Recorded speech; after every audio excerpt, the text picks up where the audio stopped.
या महाराष्ट्रामध्ये किंवा भारतामध्ये म्हणलं तरी काही वावगा नाही. या भारतामध्ये सर्वात गरीब शेतकरी जर कोणी असेल तर तो म्हणजे 1147 एकर जमीन असणारा शेतकरी. मग हा शेतकरी आहे कोण हे तर आता महाराष्ट्रातल्या प्रत्येक जनतेला माहिती आहे. या शेतकऱ्यानं काय केलं, एक श्रीमंत शेतकऱ्याचा मुलगा आहे म्हणजेच रविराज साबळे याला नोटीस पाठवली. का तर त्यांनी या गरीब शेतकऱ्याची पोलखोल केली. म्हणजेच तो म्हणत होता माझ्याकडे खूप काही प्रॉपर्टी आहे, पण रविराज साबळे म्हणाले की नाही, तुझ्याकडे फक्त आणि फक्त 1147 एकर जमीन आहे.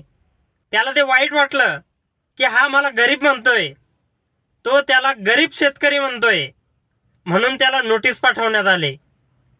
आणि सर्वात महत्त्वाचं म्हणजे हा गरीब शेतकरी आहे कोण, आणि या गरीब शेतकऱ्याकडं महाराष्ट्रामध्ये एक गरीब मंत्रीपद आहे, ते म्हणजे महसूल मंत्री.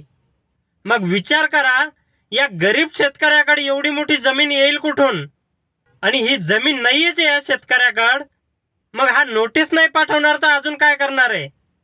तर या गरीब शेतकऱ्यांनी या श्रीमंत शेतकऱ्याला म्हणजेच रविराज साबळेला, अजून 2-4-5 जण आहे त्याच्यामध्ये, त्यांना नोटिसा पाठवून प्रूव्ह करून दिलंय की हो, माझ्याकडं 1147 एकर जमीन आहे, पण तुम्ही माझं काहीही वाकडं करू शकत नाही, कारण मी तुम्हाला नोटीस पाठवतोय. कारण या गरीब शेतकऱ्याकडं एक मंत्रीपद आहे, मंत्रीपद, आणि तो पूर्ण मंत्रिपदाचा फायदा घेऊन या श्रीमंत शेतकऱ्यांना नोटीस पाठवतोय आणि सांगतोय की बाबा माझ्याकडे आहे, पण तुम्ही जनतेमध्ये ओरडून ओरडून सांगू नका.